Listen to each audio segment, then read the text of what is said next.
suaranya? Suaranya kecil. Suaranya kecil banget. Sekarang suaranya kedengeran nggak?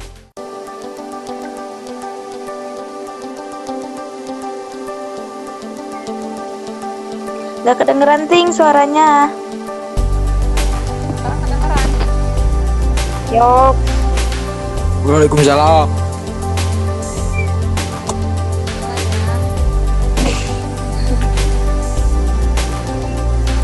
Ting. Bismillahirrahmanirrahim. Assalamualaikum warahmatullahi wabarakatuh. Waalaikumsalam warahmatullahi Wabarakatuh. Apa kabar semuanya? Baik, alhamdulillah. Allahu Akbar. Alhamdulillah. Di kesempatan kali ini, alhamdulillah kita diberikan kesehatan dan umur mulia sehingga kita bisa berjumpa walaupun dengan media virtual seperti ini. Baik, di sini saya akan mengangkat judul mengenal alat kontrasepsi. Nah, sebelum itu, apa sih alat kontrasepsi itu? Atau pengertian alat kontrasepsi itu sendiri apa gitu?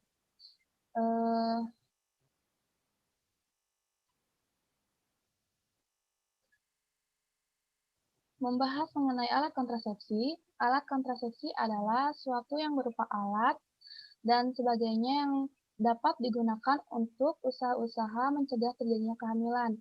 Sementara kontrasepsi itu sendiri berasal dari kata kontra dan konsepsi. Kontra artinya melawan atau mencegah dan konsepsi artinya kehamilan. Nah, menurut Winjo Sastro, secara umum kontrasepsi dapat diartikan sebagai upaya untuk mencegah terjadinya kehamilan.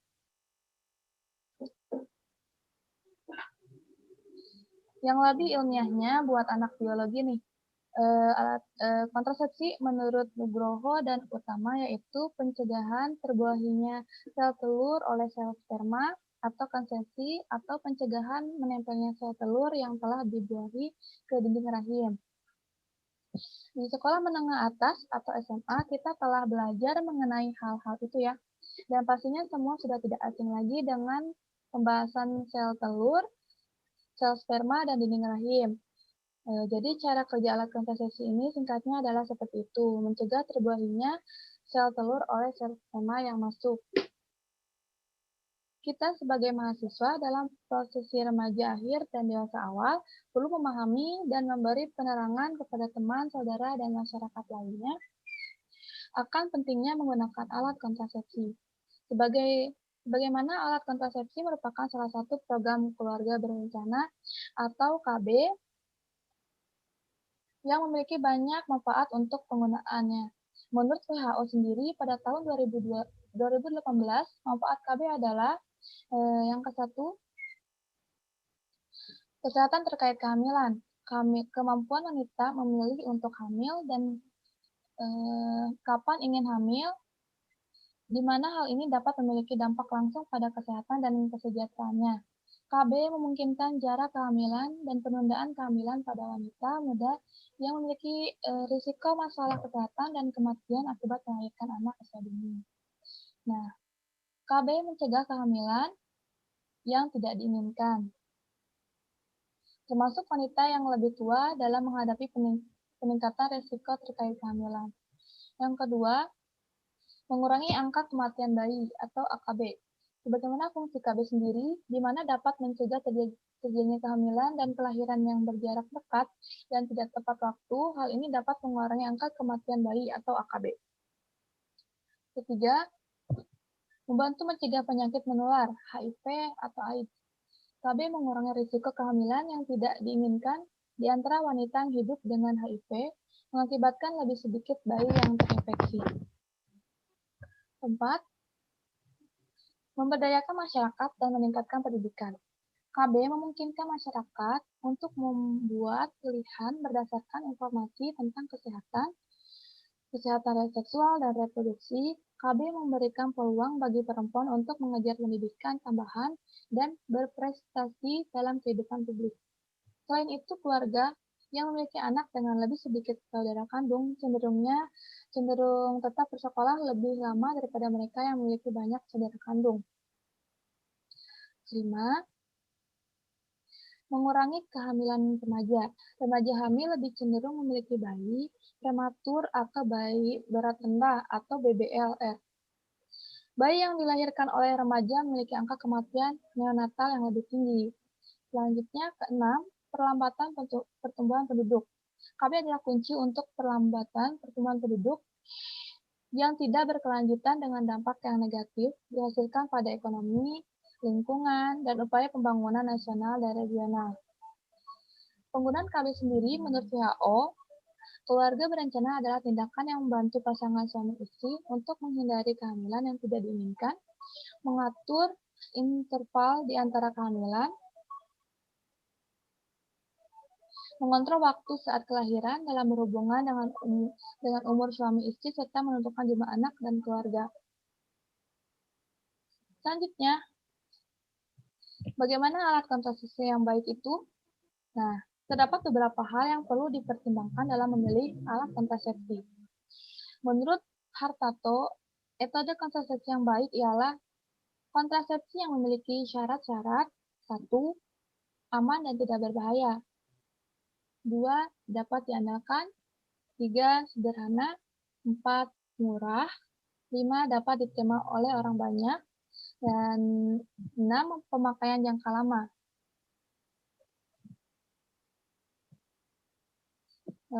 Nah, sini gambar-gambar ini adalah beberapa macam alat-alat kontrasepsi yang dipakai dan beredar pada saat sekarang ini. Macam-macam alat kontrasepsi tersebut antara lain adalah alat kontrasepsi berupa kondom. Kondom adalah suatu alat kontrasepsi berupa sarung dari karet yang diselubungkan ke organ intim laki-laki yang bekerja dengan cara mencegah sperma bertemu dengan sel telur sehingga tidak terjadi pembuahan. Kondom merupakan salah satu metode pencegahan kehamilan yang sering digunakan.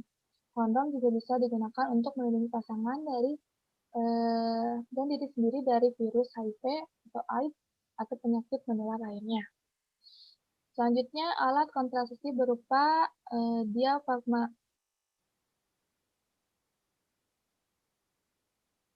Kontrasepsi diafragma merupakan hal yang tidak biasa di Indonesia. Kontrasepsi ini adalah kontrasepsi barrier yang tidak mengurangi kenikmatan berhubungan seksual karena terjadi skin-to-skin kontak antara penis dengan vagina. Sayangnya, diafragma memiliki efektivitas yang paling rendah dibandingkan dengan alat kontrasepsi lainnya. Selain itu, pemasangannya harus oleh tenaga kesehatan dan harganya relatif lebih mahal.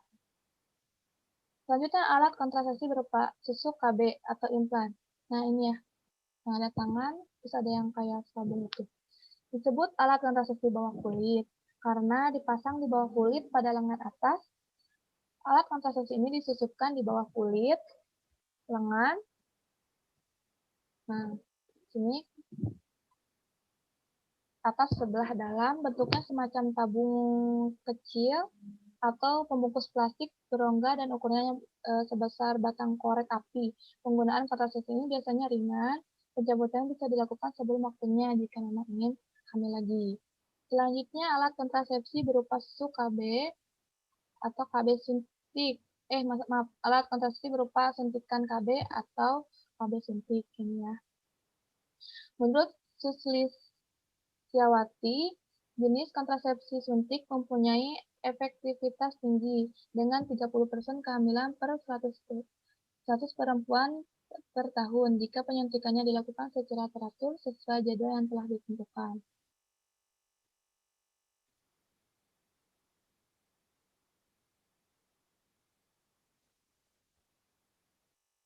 Nah, selanjutnya, alat kontrasepsi berupa pil KB. Pil KB berupa kombinasi dosis rendah, estrogen, dan progesteron merupakan metode KB paling efektif karena bekerja dengan beberapa cara, sekaligus untuk mencegah ovulasi, pematangan, dan pelepasan sel telur, meningkatkan kekentalan bibir leher rahim, sehingga menghalangi masuknya sperma, membuat dinding rongga rahim tidak siap menerima hasil pembuahan. Bila pasien disiplin minum pil kontrasepsi kombinasi ini, dipastikan perlindungan kekasih hampir 100%. Nah, selanjutnya, alat kontrasepsi spiral atau IUD.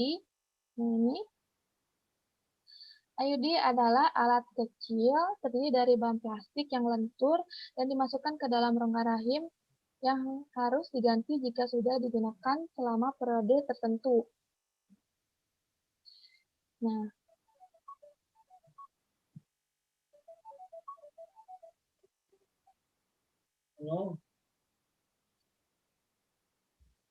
Nah, selain alat kontrasepsi, ada beberapa kesiapan seseorang dalam menikah agar keluarga kecil aku nanti itu bisa siap di segala resiko ya.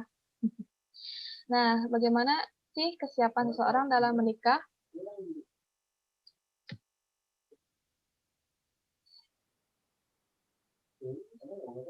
Satu, sebagaimana kita mahasiswa yang akan memasuki jenjang pernikahan, oleh karena itu kita juga perlu paham mengenai kesiapan untuk menikah.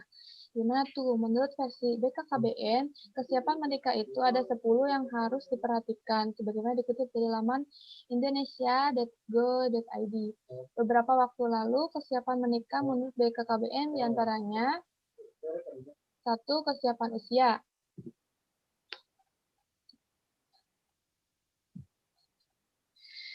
Usia dia minimal 25 tahun bagi laki-laki dan minimal 21 tahun bagi perempuan. Angka 25 tahun dan 21 tahun itu berdasarkan riset yang panjang, riset sebagai seorang secara fisik, psikologis, hingga finansial lebih siap masuk ke jenjang pernikahan dibandingkan jika dia menikah di usia sebelum itu. Kedua, kesiapan mental.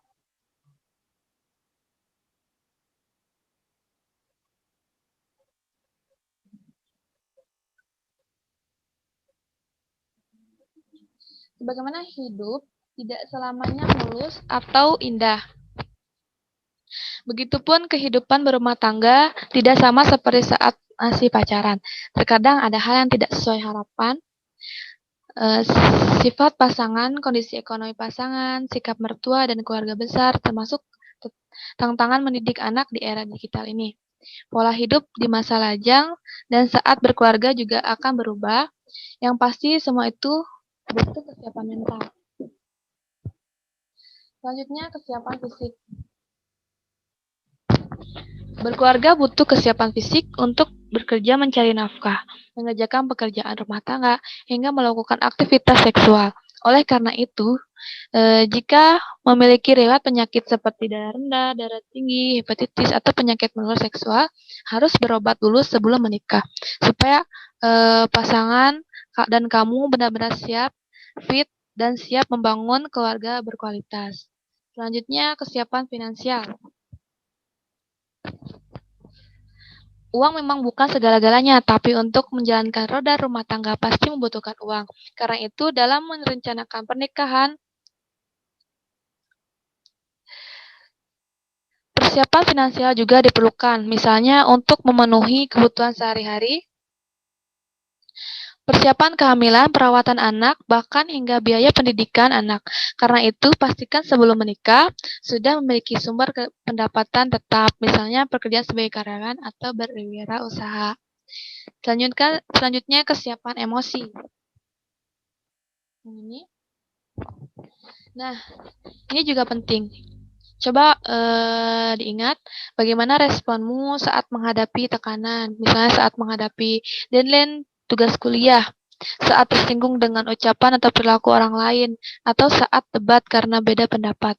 Jika kamu masih suka berteriak, marah-marah, sampai melempar barang ketika berbeda pendapat, maka kamu harus belajar mengolah emosi dulu sebelum menikah. Keenam, selanjutnya ya, kesiapan sosial.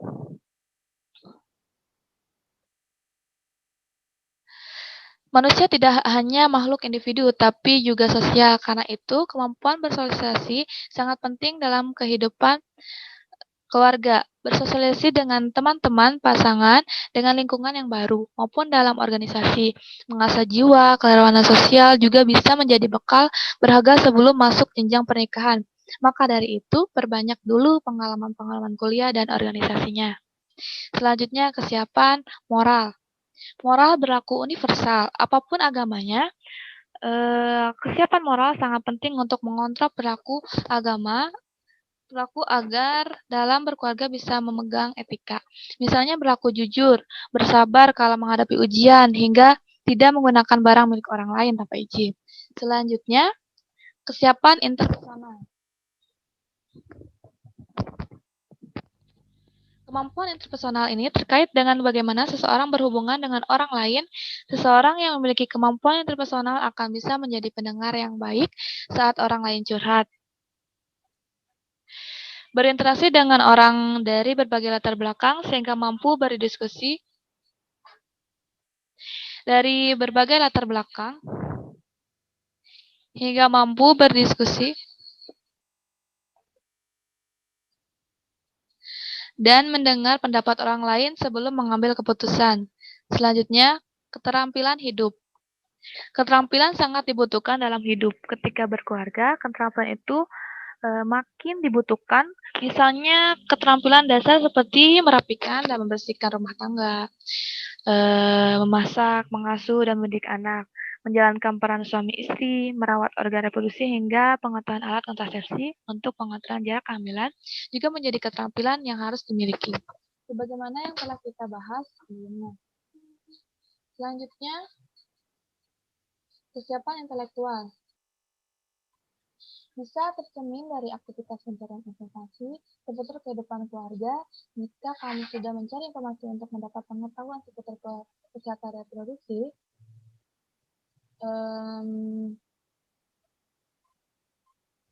jika kamu sudah mencari informasi untuk mendapat pengetahuan seputar kesehatan reproduksi, pengasuhan anak, pola hidup sehat, dan lainnya, maka kamu sudah memiliki bekal berharga sebelum menikah. Selanjutnya, terdapat wadah yang dapat menaungi para remaja seperti kita untuk menambah pengetahuan mengenai hal-hal ini. Satu, genre adalah suatu program dari singkatan dari generasi yang punya rencana yang diluncurkan oleh pemerintah lewat Badan Kependudukan dan Keluarga Berencana Nasional atau BKKBN dalam rangka merespon permasalahan remaja saat ini. BKKBN mengembangkan program generasi berencana atau genre. Program genre adalah program yang dikembangkan dalam rangka penyiapan kehidupan berkeluarga bagi remaja melalui pemahaman tentang pendewasaan usia, perkawinan, sehingga kita mampu melangsungkan jenjang pendidikan secara terencana, berkarir dalam pekerjaan secara terencana, serta menikah dengan penuh perencanaan sesuai siklus kesehatan reproduksi. Program genre adalah program yang mengedepankan pembentukan karakter bangsa di kalangan generasi muda. Program genre merupakan wadah untuk mengembangkan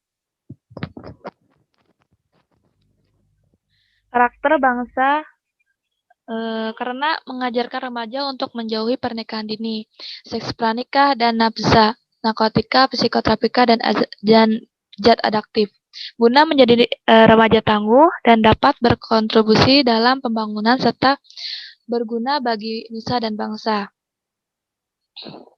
Genre memiliki sasaran diantaranya remaja usia 10-20 tahun dan belum menikah, mahasiswa-mahasiswi yang belum menikah, keluarga yang punya remaja, masyarakat yang peduli terhadap remaja. Selanjutnya ada PIK remaja atau PIK mahasiswa. Adalah suatu wadah dalam program genre ini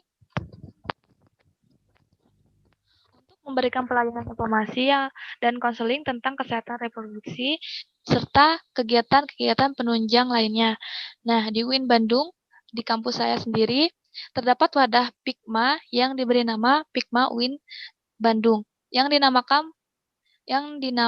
mana merupakan pusat informasi dan konseling mahasiswa UIN Sunan Gunung Jati.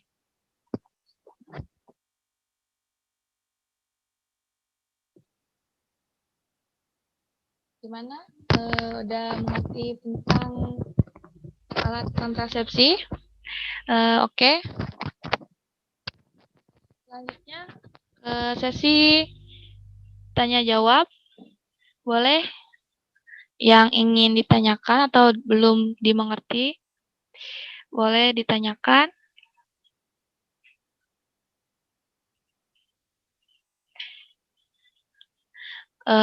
Silakan aktifkan saja mikrofon. Saya mau nanya, Kak. Ya? Oh, Suara saya jelas? boleh. Tadi Jelas. Kak. Alat-alat yang mau saya tanyain itu apa sih yang sedikitnya kecenderungan seseorang itu memilih alat kontrasepsi gitu, Kak? Oh, Terima ya. kasih. Ya. Oke, sama-sama. Terima kasih, saudari Erna ya. Baik.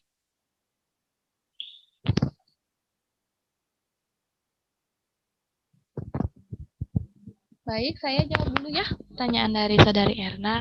Nah, apa sih kecenderungan seseorang dalam memilih alat kontrasepsi gitu ya? Nah, alat kontrasepsi memang sangat berguna sekali dalam program KB. Namun perlu diketahui bahwa tidak semua alat kontrasepsi cocok dengan kondisi setiap orang. Nah, jadi pemilihan kontrasepsi adalah bagaimana setiap pribadi harus bisa memilih alat kontrasepsi yang cocok untuk dirinya. Banyak wanita harus menentukan pilihan kontrasepsi yang sulit gitu. Dalam memilih suatu metode, wanita harus menimbang berbagai faktor. Beberapa faktor yang berhubungan dengan pemilihan alat kontrasepsi pada umumnya adalah pendidikan, pengetahuan, umur, tenaga kesehatan gitu. Nah, pendidikan dapat mempengaruhi pemilihan suatu metode kontrasepsi. Maka makin tinggi tingkat pendidikan seseorang, makin mudah menerima informasi tentang KB, sehingga diharapkan makin banyak pula pengetahuan yang dimiliki. Dapat diartikan bahwa pendidikan sangat mempengaruhi perilaku seseorang. Pendidikan diperlukan untuk mendapat informasi tentang hal-hal yang menunjang kesehatan, misalnya informasi mengenai KB, dalam kutip seperti penyuluhan sekarang ini ya. Sehingga dapat meningkatkan kesehatan dan kualitas hidup. Begitupun pengetahuan. Kurangnya pengetahuan dan informasi yang jelas terhadap KB juga dapat mempengaruhi dalam memilih alat kontrasepsi. Selanjutnya, umur. Seperti halnya banyak alat kontrasepsi suntik merupakan suatu alternatif, ya ini mah pilihan bagi pasangan usia muda yang ingin menunda kehamilan dan menjerangkan kehamilan. Tenaga kesehatan berperan dalam berhasilnya program KB. Tenaga kesehatan bertugas memberikan pelayanan, komunikasi, informasi, dan edukasi yang dilakukan dengan memberikan penerangan konseling, advokasi, dan penerangan kelompok atau penyuluhan. Dengan penerangan dan motivasi ini dapat meningkatkan pengetahuan, perubahan sikap, dan perilaku masyarakat dalam ber-KB. Seperti itu.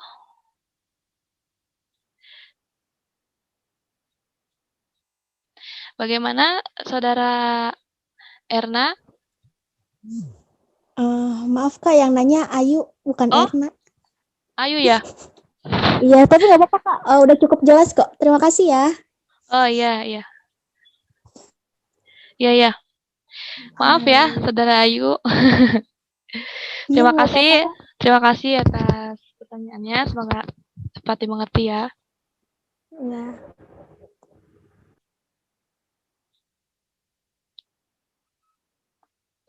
Oke. Oh, ini ya Saudara Erna mah ya, di dalam kolom chat.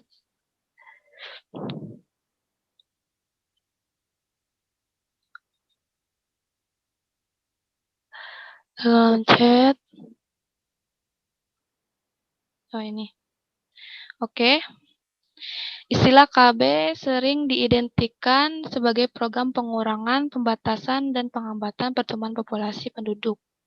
Hal ini sangat bertentangan dengan prinsip-prinsip akidah Islam yang sempurna, karena pada dasarnya Islam sangat sempurna dalam mengurus seluruh keperluan makhluk yang diciptakannya. Jadi bagaimana menjawab kegalauan dari program KB yang nanti akan saya ambil?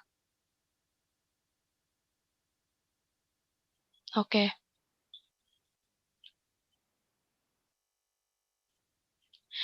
Nah, Islam sangat menganjurkan umatnya untuk memiliki keturunan. Keturunan yang dimiliki kita juga dianjurkan untuk dididik dengan manusia yang salihah dan beriman. Dalam pandangan Islam, anak merupakan karunia dan rezeki yang harus disyukuri dan disiapkan dengan sebaik-baiknya. Ada firman Allah dalam Quran Surat An-Nisa yang artinya atau surat ini menjelaskan bahwa kerja dari orang tua bukan hanya sekedar memproduksi anak saja, namun masih ada kewajiban lainnya, antara lain mendidik dan membekali dengan beragam ilmu dan hikmah sehingga menghasilkan keturunan yang berkualitas, sehingga orang tua tidak perlu khawatir akan kesejahteraan anaknya kelak. Selain menganjurkan memperbanyak anak, Islam juga memerintahkan untuk memperhatikan kualitas pendidikan anak itu sendiri. Dan di antara metode untuk mengoptimalkan pendidikan anak adalah dengan mengatur jarak kelahiran anak. Hal ini penting mengingat bila setiap tahun melahirkan anak akan membuat sang ibu tidak punya kesempatan untuk memberikan perhatian kepada anaknya, tanpa takut akan kekurangan rezeki untuk anak-anaknya kelak. Oleh karena itu, tujuan penggunaan kontrasepsi sebaiknya diharuskan dari awal. Niatnya diluruskan, yaitu niat untuk mengatur rumah tangga, untuk menghentikan kelahiran dengan alasan jangan berniat ber-KB itu untuk menghentikan kelahiran anak, untuk terhindar dari kemiskinan. Sesungguhnya setiap manusia itu telah diatur rezekinya oleh Allah. Para ulama itu yang membolehkan KB dan sepakat bahwa keluarga berencana KB yang dibolehkan secara syariat adalah suatu usaha pengaturan atau penjarakan kelahiran atau usaha pencegahan kehamilan sementara atau kesepakatan suami istri karena situasi dan kondisi tertentu untuk kepentingan atau maslahat keluarga. Nah, dengan demikian KB di sini mempunyai arti sama dengan tanzim al-nas atau pengaturan keturunan, bukan tahdid al-nas atau pembatasan keturunan. Dalam arti pemandulan atau takdim dan aborsi atau iskot alham, maka KB itu tidak dilarang. Seperti itu. Jadi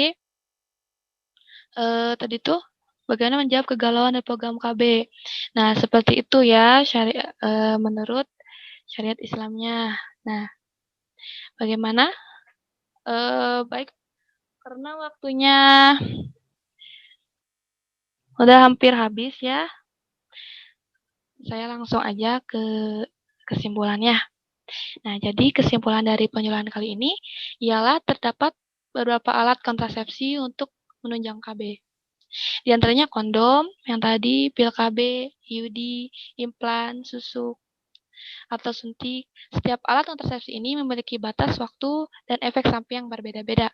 Setiap orang juga memberikan reaksi tubuh yang berbeda pula. Nah, karena itu, diskusikan dengan dokter atau bidan untuk memberikan rujukan yang tepat sebelum memutuskan memakai alat kontrasepsi.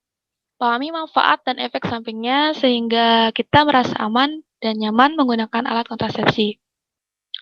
Mengetahui keluarga berencana merupakan salah satu kesiapan kita dalam menikah nanti, karena pernikahan harus disiapkan dengan sangat matang. Dengan kesiapan-kesiapan tersebut, insya Allah ke depannya keluarga kita akan menjadi keluarga yang sakinah, mawadah, dan warahmah.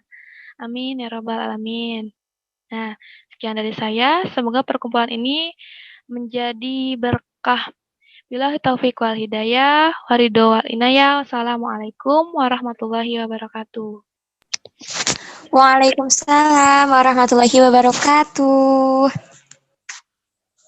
Wah, ilmunya sangat bermanfaat, Hani. Terima kasih. Oke, boleh itu nggak? Boleh di on cam dulu kita foto atau gimana?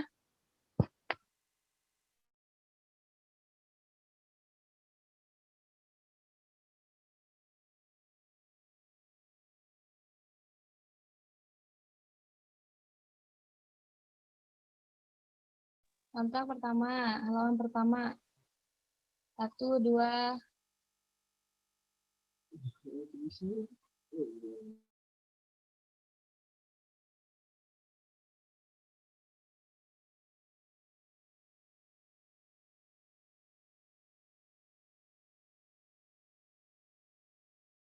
Makasih. Iya bener, udah. Dadah.